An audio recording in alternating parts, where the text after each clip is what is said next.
Welcome to the Pop Culture Cosmos.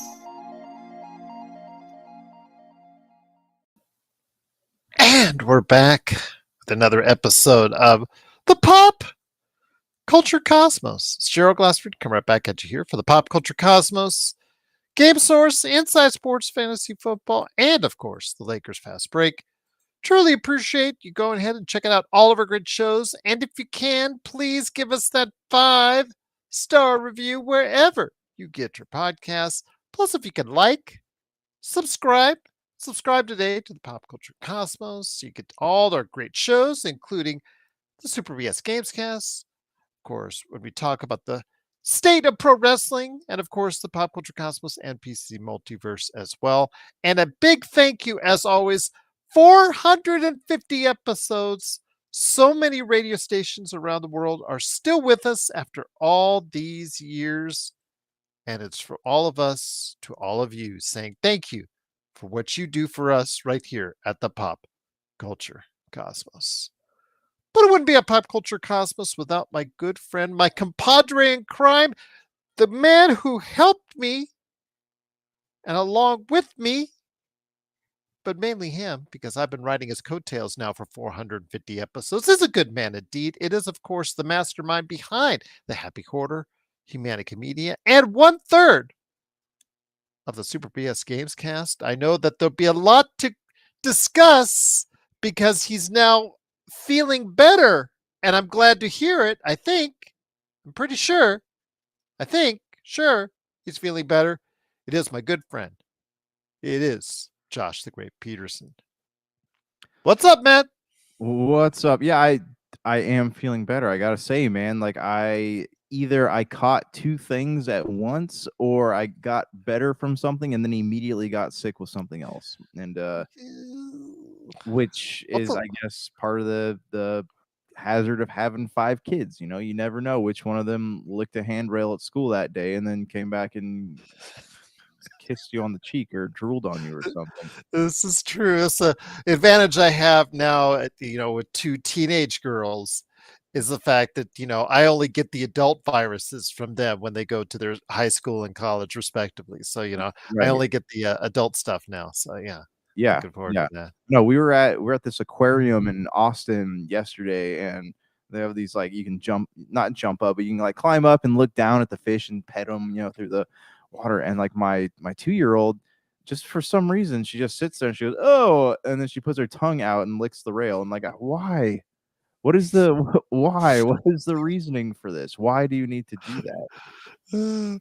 Oh, but I bet if you talk to your parents, flashback to I'm sure I so did many years the same ago, thing, and they're I'm probably sure little Josh was doing the same yeah. thing. Why would you do that? Hey, I got a question for you. All right, so there's this new Sure. like trend of videos going around social media where people are trying to film themselves making celebrities upset.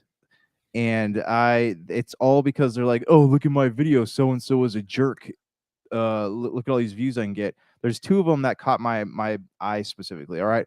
One was I don't do you know what I'm talking about? Have you seen any of these Well, I've videos? seen the Travis Kelce one. That was a few months back when he was going across, I think, the campus of Ohio State, if memory serves.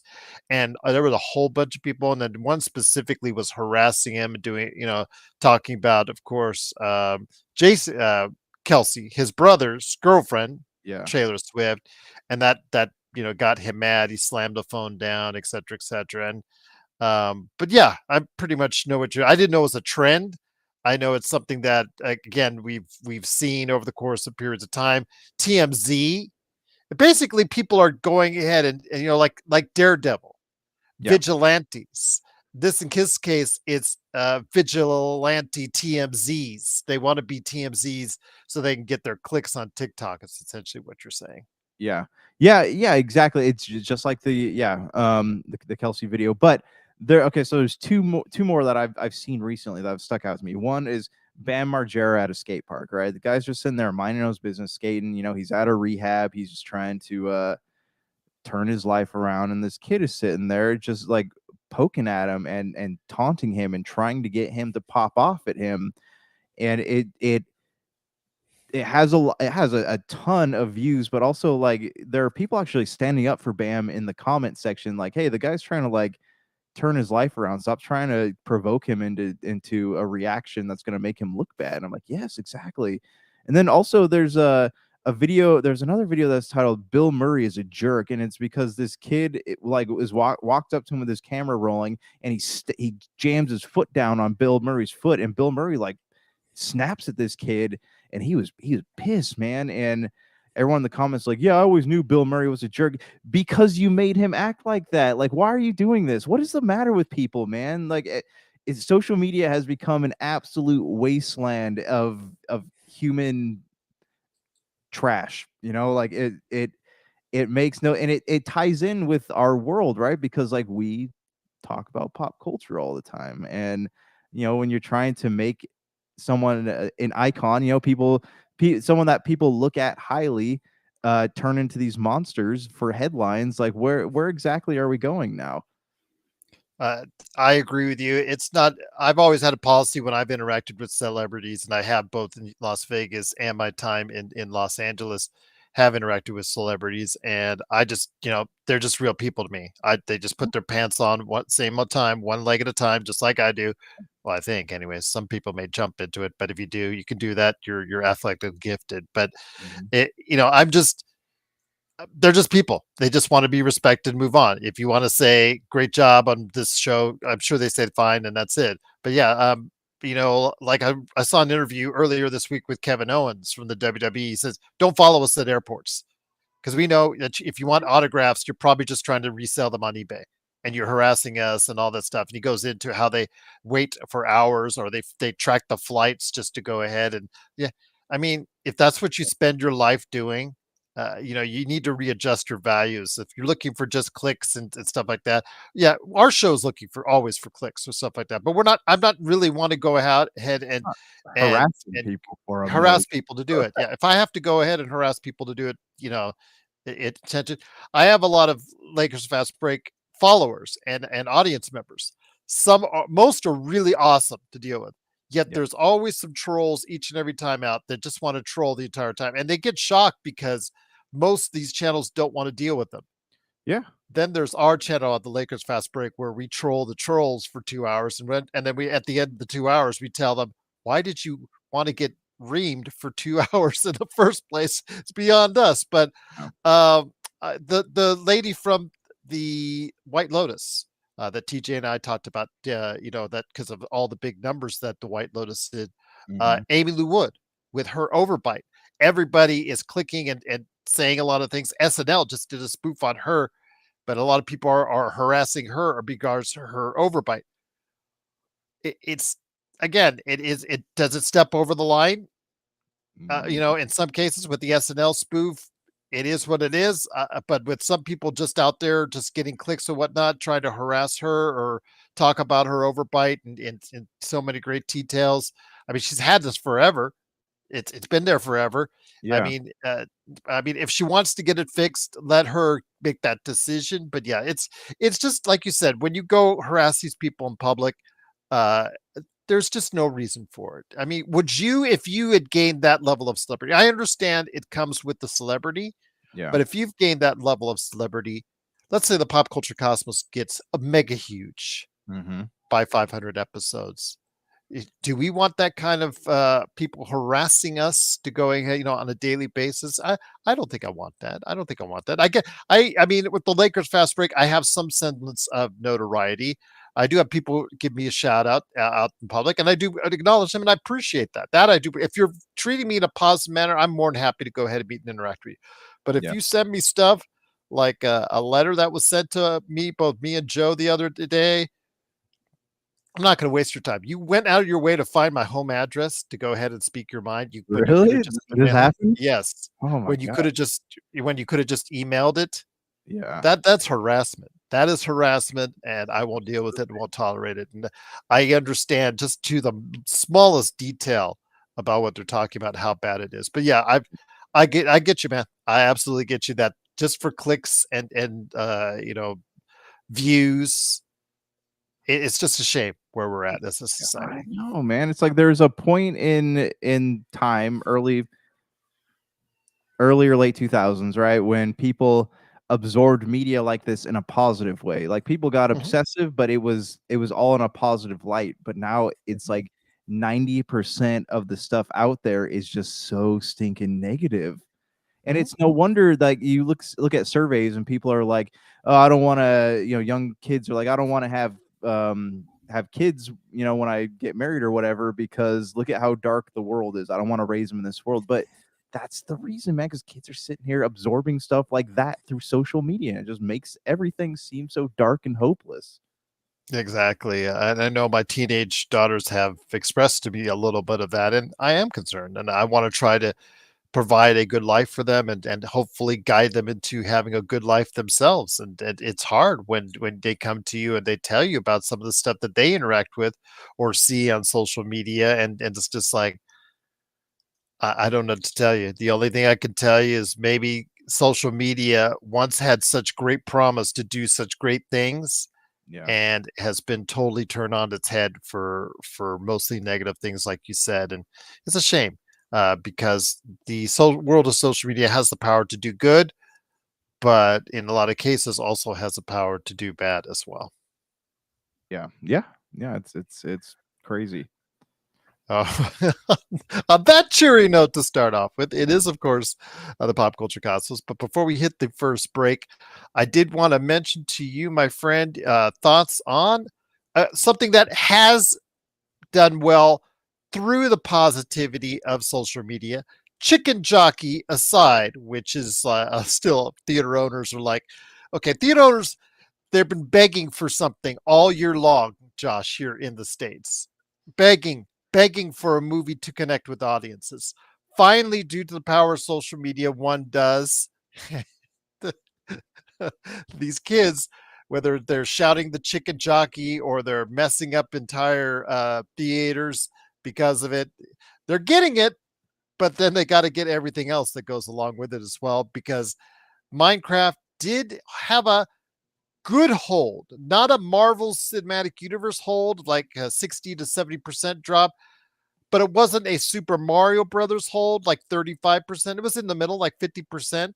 Not a bad hold, not a great hold, okay hold. 50%, hitting about $80 million domestically and about another $150 million, $160 million worldwide.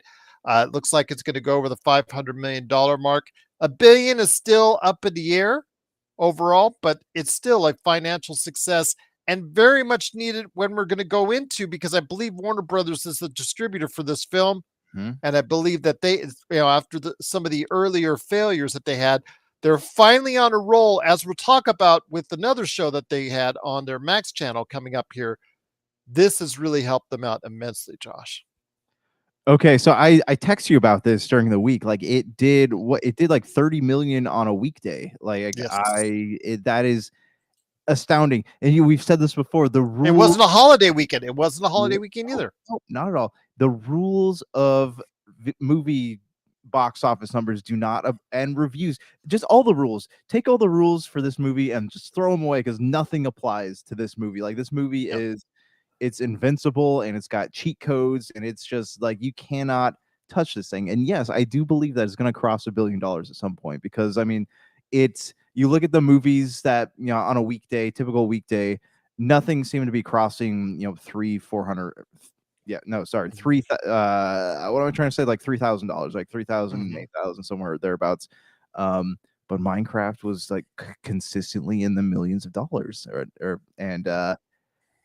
it's just it's blowing my mind. It's funny. I was watching some of the behind the scenes stuff of with Jack Black like riding on the back of Jason Momoa, and it's pretty stinking funny. But I this will I'm not gonna go see this in theaters, but maybe I'll check it out when it comes out.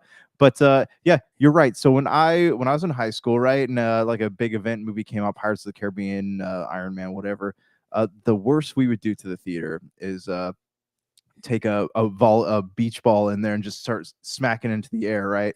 Um, I remember we went to AMC one year, and the manager walks in and grabs the beach ball, and he takes scissors out and he pops it in front of everyone, and Branky Poo starts going, "Boo, Mary Poppins!" and everyone starts like yelling Mary Poppins at this guy because he popped the ball. Um, Yeah, it was funny, but like if you look at the aftermath of this movie, like it's not beach balls. People are like throwing sand and they're throwing trash and just drinks across the theater. There's toilet paper flying through the air. Like this is it's pretty dang rowdy, and all because of that chicken jockey scene. So yeah, I mean the theaters are getting those numbers, but how much of that's gonna be spent on theater repair, man? I know, I'm telling you, it's interesting.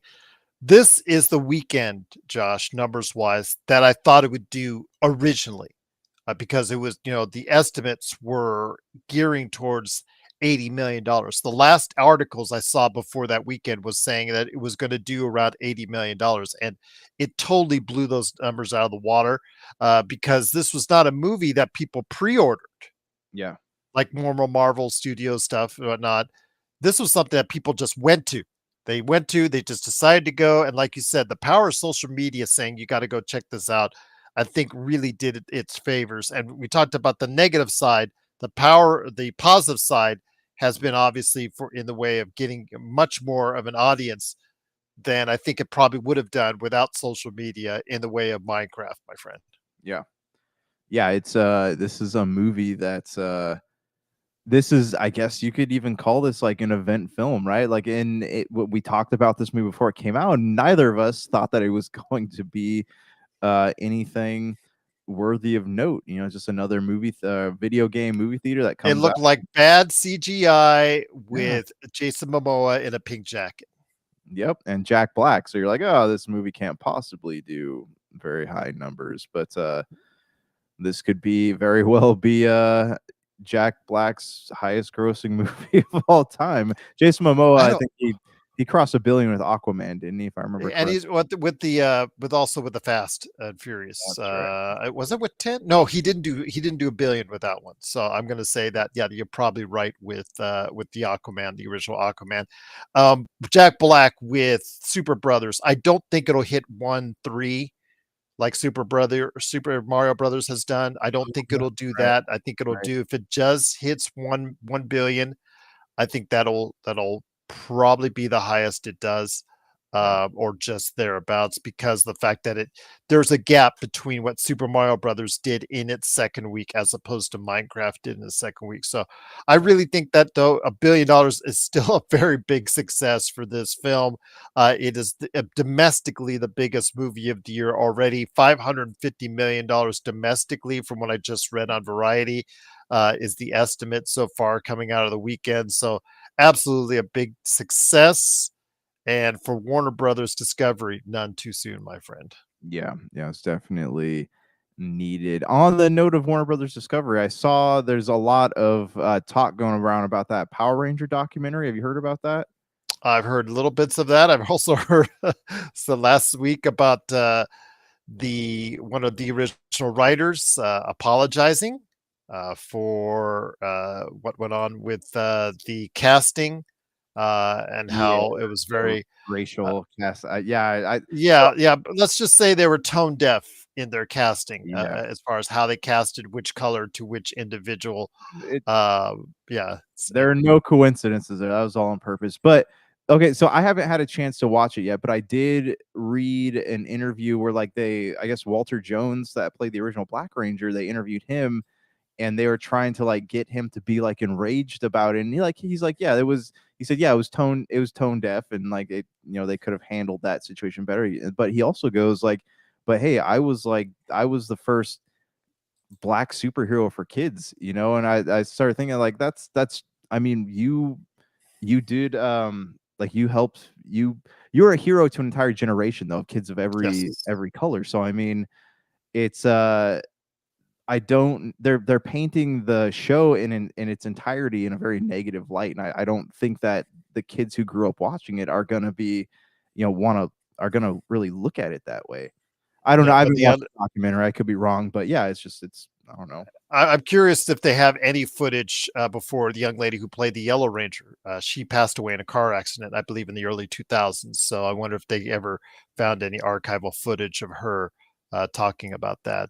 So that'd be interesting as well. If that comes out, on Max. We'll go ahead and see if we can sneak in some thoughts if you check it out as well. And speaking of Max, before we head to our half-hour break, uh, again, the White Lotus, big hit for them. Coming on the heels tonight, as we're talking right now, is The Last of Us, which will probably get big numbers in and of itself, Josh. But it's the Pitt I want to talk to you now. Now, the Pitt, I used to, back in the day, used to follow these medical dramas. They're now 20, 30 years later for me. They're a little bit harder for me to get into. But the Pitt has been one of the most well-reviewed television shows of the year. Adolescence, of course, Severance. They've all been highly rated. The Pitt just recently got a 10 on IGN. Stars Noah Wiley, and if you know Noah Wiley and you know his back career outside of the stuff he did with the Librarians and all that, he gained notoriety with ER, if you remember ER and all that. And the Pitt, I guess the backstory on it's almost more interesting than the show itself. The Pitt is basically essentially a ER emergency room type drama type deal. And again, it has amassed a large following, including over 10 million viewers, one of the biggest success stories in its first season from Warner Brothers. But I guess originally in the late teens, just before the pandemic, I believe, if I was reading correctly, I might be wrong on the years, but the story goes is that he approached Michael Crichton's widow, Noah Wiley, who I guess is one of the executive producers behind this, about reviving ER, supposedly. And I guess it didn't materialize or whatnot. So he created this instead. But now I believe that it's become successful.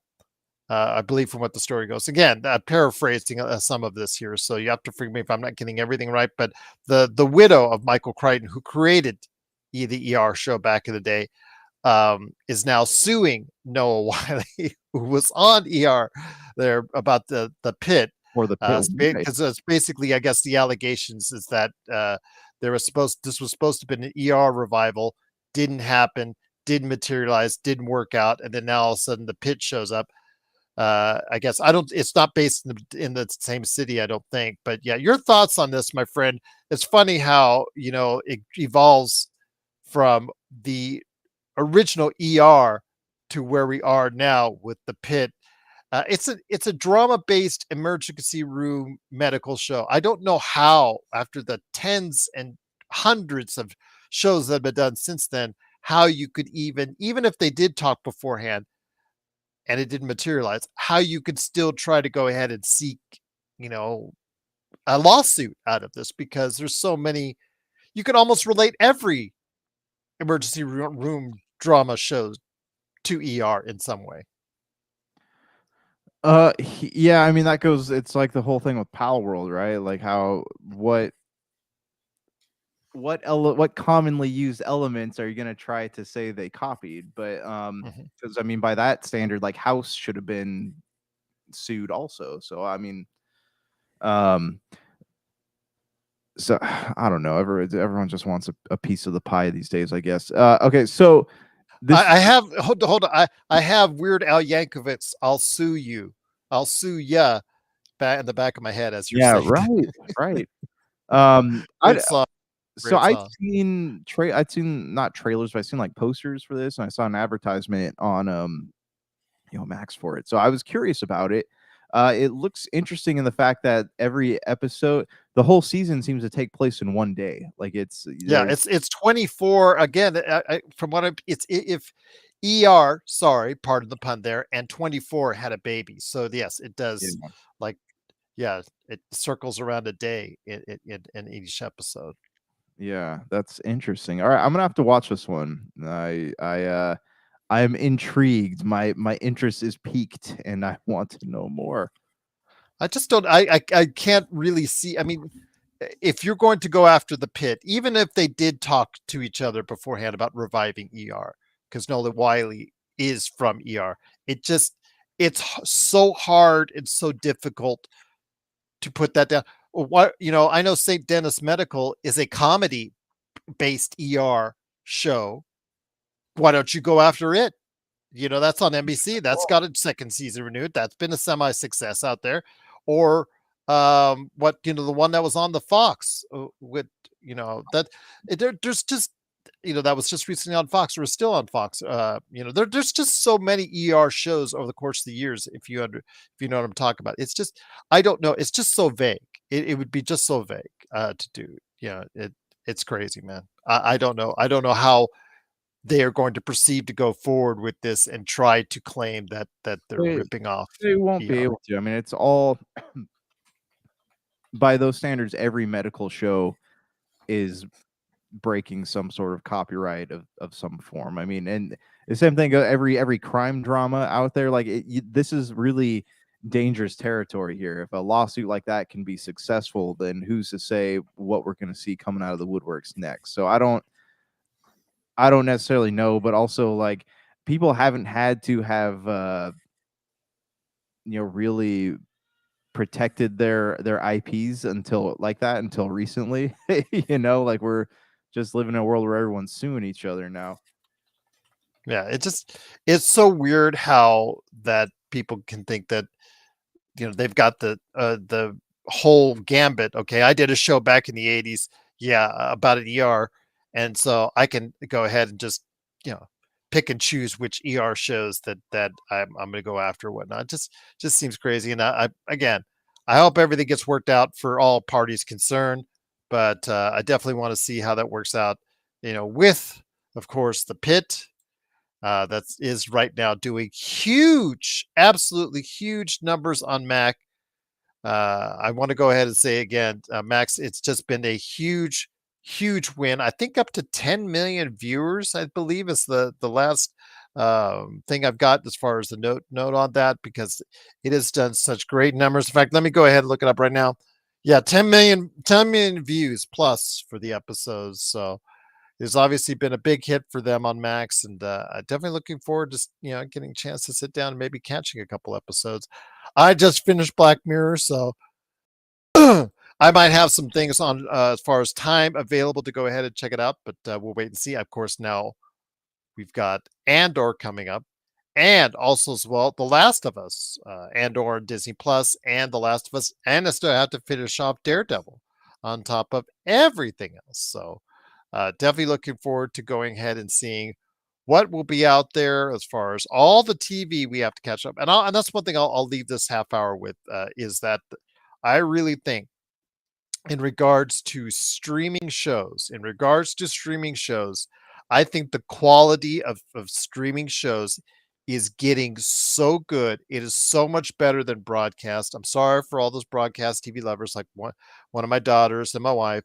They still love their broadcast TV shows. But I think these streaming shows, Josh, because they're able to go ahead and not have limits on how many shows they have to do, or the type of shows they have to do, or the how long the shows have to be, and the content within them. They have so many more boundaries they can go beyond. I believe the quality of these shows on streaming are now much, much better than what anything broadcast can do, or even cable can do for that matter, outside of a notable exception to like The Bear or whatnot. Hacks is something we haven't even mentioned. That's been an Emmy Award winning comedy. That is right now currently a big hit on Max as well.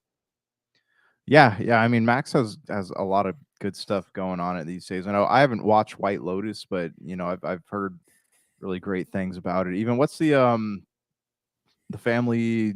Oh, shoot, what's the one with Danny McBride? The Righteous Gemstones. Righteous Gemstones. Yeah. I've heard that one's really good. Yeah, I mean, HBO has always been good at putting out good content, but you only got content from them every once in a while. But now they're just cranking it out like crazy, and people were on the fence. Let's be honest, Max is expensive, right? It's out of all the streaming services, Max is pretty dang expensive, but Yes. it's starting to become worth keeping that subscription open for multiple months. So, what are your thoughts out there on the Max a bit of shows that they have with the Righteous Gemstones, of course, the White Lotus, of course, the Last of Us, the Pit, so much more? Is HBO and Max, are they now the top dog in streaming? Or is it still Netflix, Disney Plus, Apple TV Plus, which also has Your Friends and Neighbors getting some really high reviews with John Hamm and more. So go ahead and let us know your thoughts on the world of streaming and what you're checking out at popculturecosmos at yahoo.com. Well, my friend, there is more to discuss on today's show. It is Josh the Great Peterson, along with me, Gerald Glassford. Thanks again for watching this. Truly appreciate it. I know, do you want to touch on Daredevil before the finale comes on this week? Speaking of other shows that have garnered a lot of interest, it's been a pretty good success for Disney TV Plus. Your mileage may vary on how good the quality shows will be in your mind, but I'll leave that with you. Yeah, it's quality wise, it's been a roller coaster, right? Like Mhm. you can see there are glimpses of like what the show used to be, but they Mhm. are oftentimes drowned out by overproduction or choppy editing or just storytelling that goes in circles, like where we've now reached the point where, because yeah, everyone saw Muse as being like the bad guy that's going to carry through the season, but lo and behold, Muse is spoilers. Sorry, Muse is dead. But now we're just right back at the whole thing between Daredevil and Kingpin again. So it's like they're what are you what are you doing? Like, show us something that we okay. I'm intrigued at this point, right after the ending of the last week's episode. I am like, I want to know more. But um, It took a while to get there. it took a while to get there, yeah, because we're just seeing all these like back and forth. We last week we started to see, or the week before we started to see, both Fisk and Murdoch fall back into the patterns of who they used to be.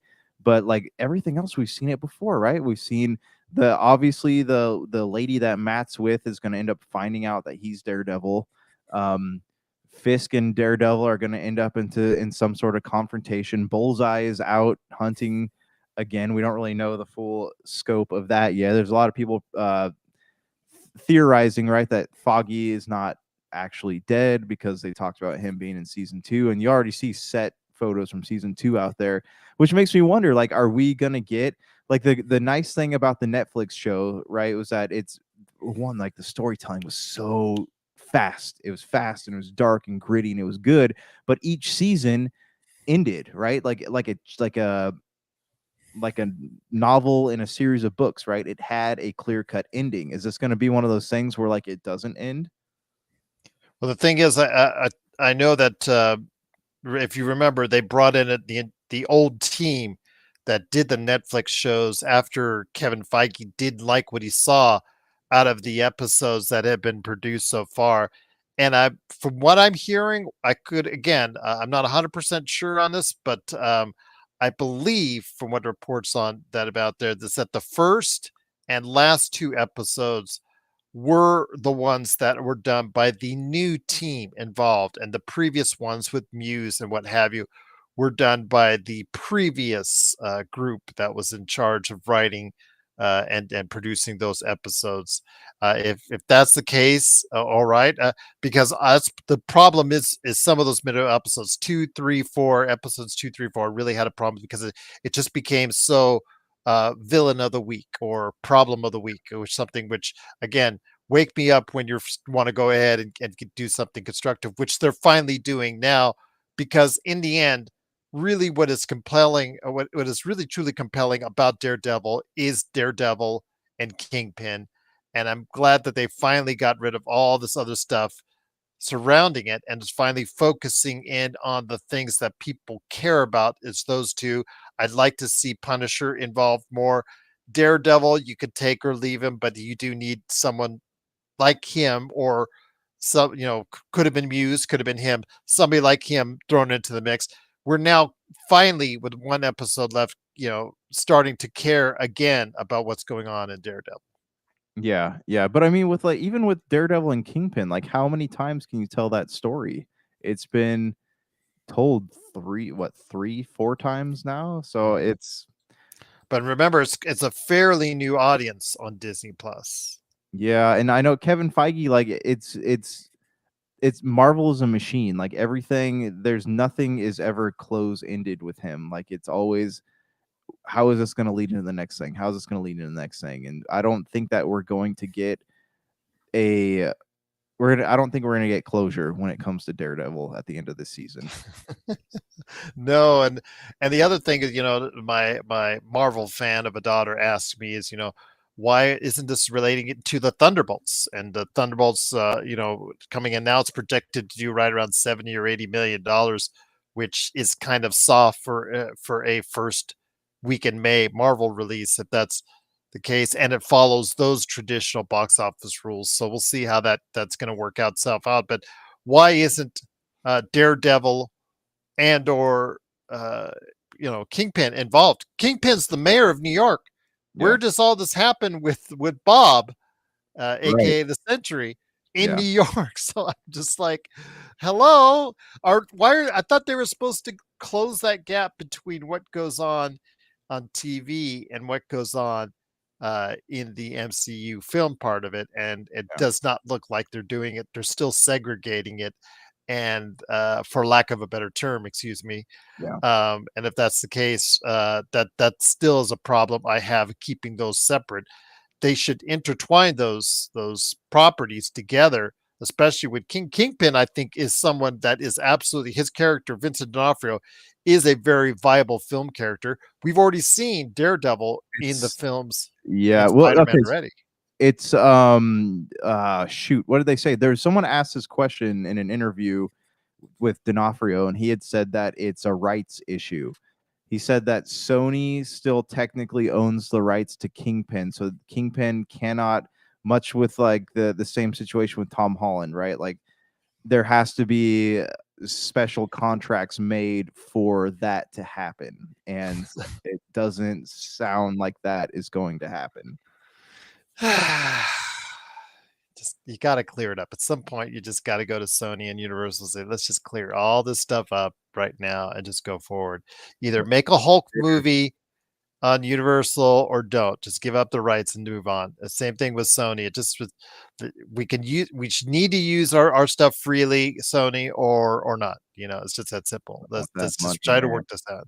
Yeah. Because the Spider-Verse now needs the MCU part more than ever, because the Spider-Verse stories have all run out, and for the most part fall on deaf ears outside of what Tom Holland does. So Yeah. we'll see again how that goes from here. But yeah, just interesting to see how they're going to line that up with Daredevil. Again, one more episode left, and Josh and I will come back next week and talk about that. But if you have thoughts on Daredevil, please let us know.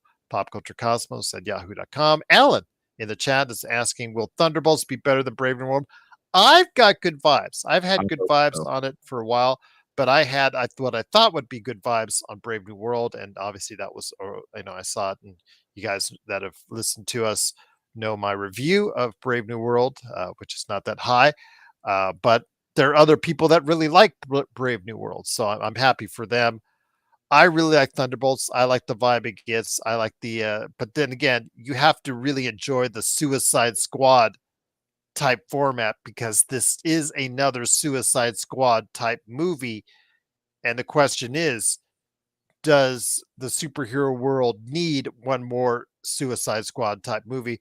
Which really is going to concern me, because what if they want to go with the Dark Universe type deal? They want to go the Dark Avengers or the Young Avengers, all it the Suicide Squad was, the second one was really good, but the problem is, after you do that, after you do these eclectic mixes too many time movies, that is it just too much? And that's what I'm worried about with the Thunderbolts. Yeah. Yeah, I agree. The Suicide Squad, honestly, man, I got burned out on it about halfway through that second movie. Really? Because I I thought the first one was terrible. The First one second was one, first one was I terrible, enjoyed. but the first one at least like tried to have some resemblance of like a serious storyline. Oh yeah, and Whereas like you've talked about with James Gunn, this one, yeah, the all second the one just joke. went off the deep end. Yeah, The I could. difference, yeah, and the difference here, the difference with the Thunderbolts, so between Thunderbolts and Suicide Squad is like in all the trailers, the actors actually looked like they were having fun. In the Suicide Squad, they look like they're trying to do is just make jokes, whereas like this movie, all the actors seem to be having a good time, and you can sense it from them as they're even in that stunt that what's his name had when he was driving the limo through Las Vegas, right? It's Yeah, we're just doing it in the parking lot of yeah, Caesars. Yes, yeah, doing they it in all his Russian voice. Yes, David. Yes, David yeah, Harbour. Or they showed a on Marvel. If you go check it out on YouTube, they showed Florence Pugh jumping off the second tallest building in the world. And then obviously, they had to show the precautions, everything in that nature, but they showed her character. But I get that, Josh. And one of the things I've said, I've asked people to go ahead and check out Strange New Worlds. And one of the reasons why I think Strange New Worlds really has worked as a television show is because the cast cannot hide their enjoyment in doing this show. They all on camera seem to smile, almost like little snickers, as far as laughing and the giggling, on the side. They all seem to be having a blast. Even going into season 3, I saw the trailer for that. It's like having fun. The show. That's why I think this show really works. If Marvel's Thunderbolts approaches it that way and the cast really enjoyed working with each other, yeah. that always, like you said, comes across the screen and it makes it more enjoyable to watch. Mhm. Yeah, yeah, absolutely. So that I mean, that's one of the many reasons I'm excited about the Thunderbolts. I have not watched any of the new Marvel films. I think what was it Eternals and what was the one that came out after Eternals? It was Which is sad because you were higher up on the food chain when we first met you were the comic book guy that had covered everything at that point, no, and you I know, was still in a process of catching up. it's funny, man, because like I don't devote time to movies these days unless it's something like I truly feel compelled to watch. And Mhm. granted, I mean that attitude has seen me through some really terrible movies, but I just have never been. Oh, okay. Quantumania was the last Marvel one I saw, but Mhm. I just like I haven't felt the need to invest in anything Marvel since after watching Quantumania, right? Like I just hadn't gone I back to could the see world. why, because that Yeah. movie is easy to forget, so Yep. I can Yep. understand that. And but Like, it's all even like Shang-Chi though, like I liked the movie, but it's all everything about it just screamed Marvel is just rewriting the same movie over and over again with a different face. So yeah, I'm hoping Thunderbolts is good. I have, obviously I felt compelled to go back to Daredevil, but I I'm gonna need a reason here to really invest in what's going to happen moving forward. I know this stuff with like Doomsday looks pretty cool. And Secret Wars is allegedly he's going to have Daredevil in it in some capacity. But we'll see, man. We'll see. I hope, like I said, I hope that Thunderbolts is the push I need to dive back into the pool that is the MCU. absolutely. I hope so as well for a lot of people that it will be something that's well received and well seen. But again, the jury's out because again, this is taking up that prime Marvel real estate on the first week of May, and they're usually expecting big numbers to go along with it. And right now, that's up in the air. But again, that was up in the air when Minecraft just came out 2 weeks ago as well. So I'm hoping that they will achieve that same kind of success for the Thunderbolts as well. But if you have thoughts on where we are with Daredevil and the MCU heading into Thunderbolts and then also Fantastic Four. I think a lot of people have better vibes on Fantastic Four than the Thunderbolts. So we'll see how that works out from there. I mean, are you different in that aspect that you're looking forward to? Which is kind of weird because Fantastic Four, very campy in the early 2000s and then the miserable failure in the 20 teens. It seems like a lot of people have a lot of good vibes about what's going on with Fantastic Four as well. Yeah, I still am at a point where I don't quite know how I feel about the Fantastic Four. The trailer looked cool. Um, but yeah, like I said, I don't know. Like I'm not getting any like, oh, I can't wait to see that, or like, oh, that looks awful. I just look at it, I'm like, okay, well, that's a movie coming out. I don't have any feelings either way about it. I'm not saying I'm not gonna watch it, but I'm not at the point where I'm like, yeah, I'm gonna go check this out. Like I if Thunderbolts is good, then I might be compelled to go check out Fantastic Four.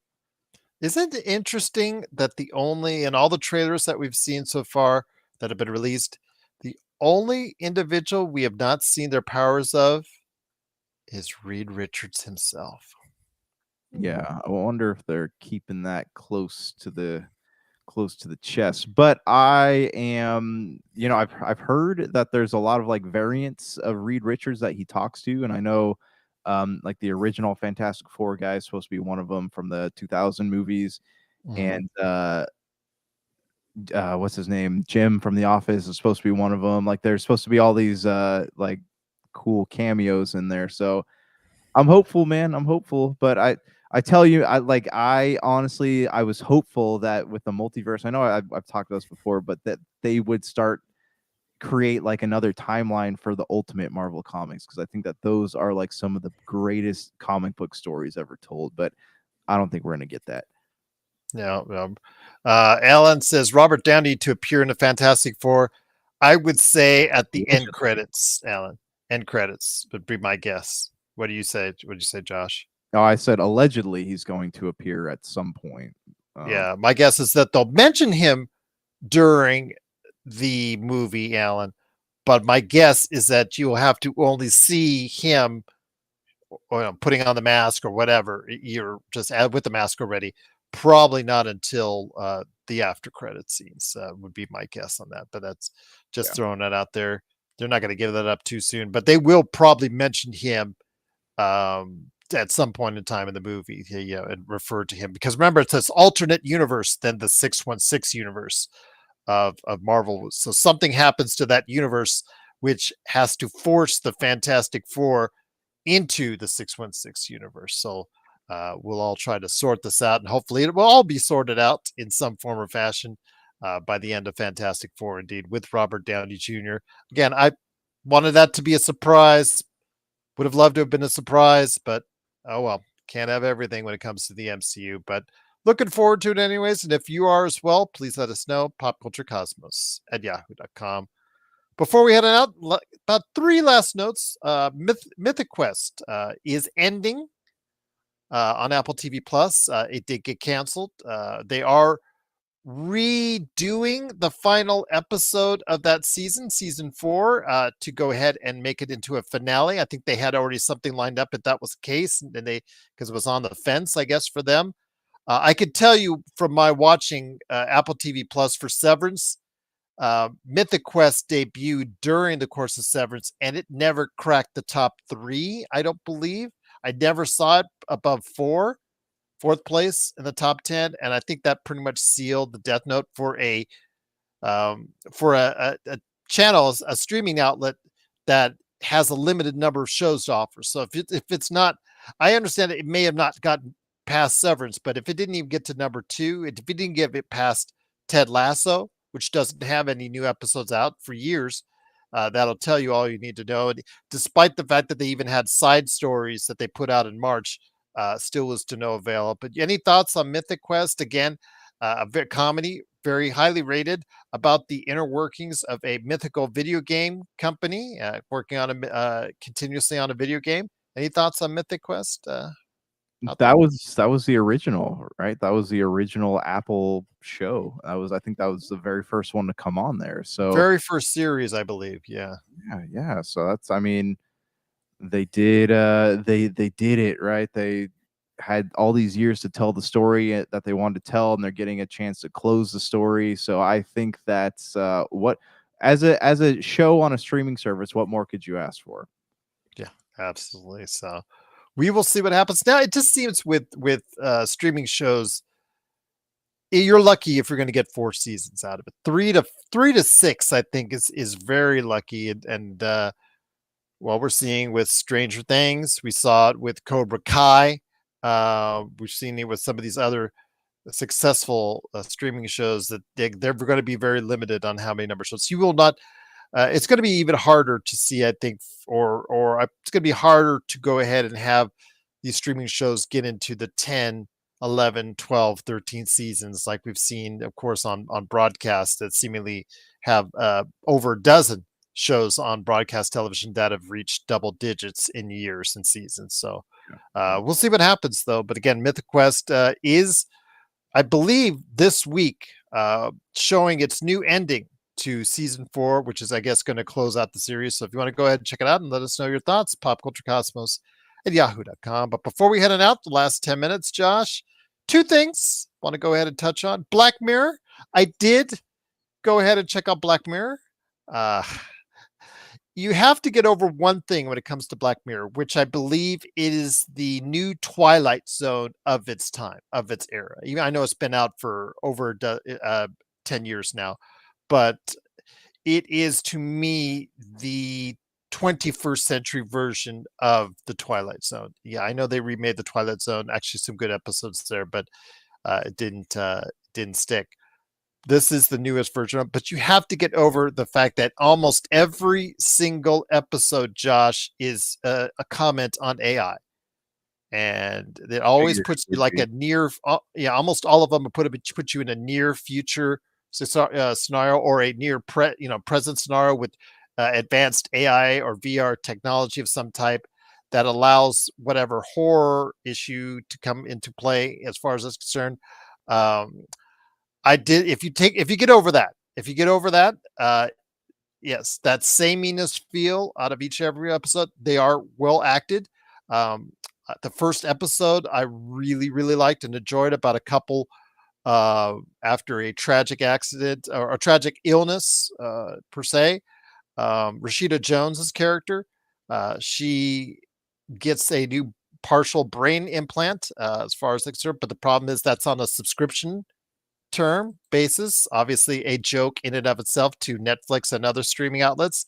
So the rest of the show is dedicated to the subscription tiers and the priciness and rising costs and everything. It's a statement on that. So you want to go ahead and check that out. That was one of my favorites. Beta Noir is the one that's getting a lot of pub on that one. Kind of like that one. That was okay. Hotel Review tells a very poignant story. I really like the fact that it went back to tell something like in a Casablanca mode, but still touches on, of course, alternate realities and AI and VR and all that stuff. You want to go ahead and check that out. That was a good one story. But the one I like the best, even USS Callister, the sequel to the one of the most beloved episodes in Black Mirror, the one I like the best, and I told you, I texted you this, Paul Giamatti, the episode number 5 of Eulogy, he is basically asked to do a one-man show. There's another character aside, and she does a great job too as an AI assistant, but it's basically, we're going to let Paul Giamatti be Paul Giamatti for an hour, and he rocks it. He absolutely rocks it. Think about a past loved one who he broke up with, and through the magic of technology, they're trying to reconnect that part of his memory on that. So yeah, absolutely. It was a really, really solid season. Really good. I enjoyed it. Have you touched on Black Mirror at all before we head on out? I watched a little bit of whatever that last season was that came out. I think that was the one where is that the one where you could control, right? Where they're almost all of them. They're like that. That's the thing. Okay, all right, yeah. So I watched the last season, a little bit of it. I haven't invested heavily because I have a hard time with anthology shows. So I watched a little bit of it, but I have not. Salma Hayek appeared in the season 6 first episode, so you may have watched that one. So that one was where the individual was put into a TV show, and Salma Hayek was playing her character. And I think that it went awry, if memory serves me correct on that one. But yeah, Black Mirror, again, if you're interested in that same type of feel as far as technology gone wrong, on virtually every episode that is, it is, and it's a statement on that. But again, it does it in very unique ways. And it does bring back in a sequel, the USS Callister, one of the best episodes in the series, and brings you a sequel to that. That's pretty solid itself. So yeah, if you want to go ahead and check that out, it is Black Mirror. That's available now on Netflix. Check it out. Season 7. The whole series is on there, and I think you'll like it for the most part. Most of those episodes are really, really good and very touching at times, to very scary. And again, some of the performances are really, really strong in season 7. And I'll leave it at that. But before we head on out, my friend, it's that time of the year again. Coachella. Yeah. Yes. the concert in California, where yes, so many different artists, so many different they've got several different venues, so many different artists playing Friday, Saturday, and Sunday. They're actually playing now as we're recording. It's just the eclectic mix from Lady Gaga headlining on Friday to up rising stars like Benson Boone, who's doing like flips all over the stage, all over Brian May of Queen, and doing all these backflips and whatnot while he's singing his popular songs. To stalwarts from the past, the Go-Go's were on one of the doing a set at one of the alternate venues. They had Weezer, which was in the news. One of the I think that one of the bandmates had a little issue with his wife, as far as you read up on that. But Weezer played a set. But it's so funny because you have Lady Gaga, you have these premier stars, you have premier DJs, you have premier R&B, rap, rhythm, so all these different types of genres mixing together throughout the various acts. And then you even go a little bit beyond. One of the biggest notorieties on social media and biggest hits coming out of Coachella, which you believe is Yo Gabba Gabba, that played a set at Coachella. Yeah, I saw that. That was interesting. But I mean, honestly though, Yo Gabba Gabba shows up at a lot of things that you wouldn't expect them to be at. Absolutely. Well, I saw the set. I thought it was great. Al Yankovic stopped by. Paul Williams in his mid 80s stopped by as they sang together "Rainbow Connection" with the entire Yo Gabba Gabba crew. It was great to see. Kraftwerk, the multi-nominated Rock and Roll Hall of Famers, as far as trying to get them into the Hall of Fame and whatnot. They are on stage at I believe on Sunday, if I'm not mistaken, at one of the venues. But yeah, big name artists again, like Lady Gaga, who just rocked it, just did a sensational job of just get a taste of what she was doing, and it's all free on YouTube. You can check it out. That's the best part, Josh. You don't have to go to Coachella. You could just check it out on YouTube. Yeah, yeah. I mean, I saw there's like Post Malone is there and Jimmy Eat World. You have Green Day playing on the stage. Like even they got politicians there making speeches. I mean, this is one of those things where like nothing makes sense, but it all makes sense when it comes together, I guess. So good for them, I guess. But I don't know. Coachella is it's a yearly movement in pop culture, I guess. Not even pop culture, but music. And I guess this year's has been good so far.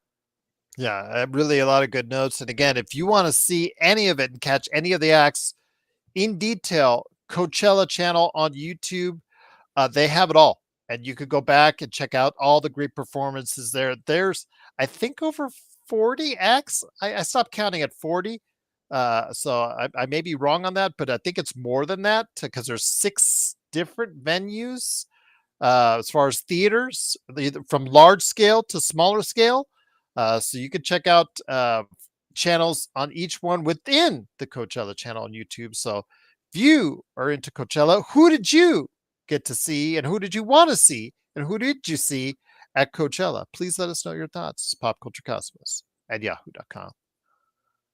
Whew, we didn't even get to talk about Marathon, my friend. That Bungie absolutely weird timing to do it on a Saturday. They put out this, trailer plus a whole bunch of other trailers as far as the story, gameplay, I mean, that's one of the things I want to talk about the story here, but I think I'll save that to the Super BS Gamescast this week, my friend, because I think I have a lot to say about Marathon, including the fact that if you looked in the fine print, a possible monthly fee might be included as well. But any last thoughts before we head on out? I'm in the same boat as you with Marathon. I got some thoughts on not just Marathon, but Bungie in general, man. So yes.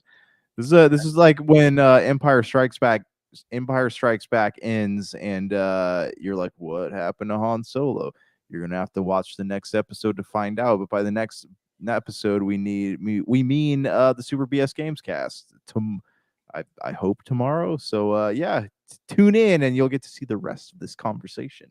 Absolutely. As someone who played Marathon back in the day, we'll find out if I like where it's going or if I don't. So for Josh Peterson, this is Gerald Glassford. It's another beautiful day in paradise right here in the Pop Culture Cosmos. We thank you for listening. And here's hoping you have yourself a great day. Welcome to the Pop Culture Cosmos.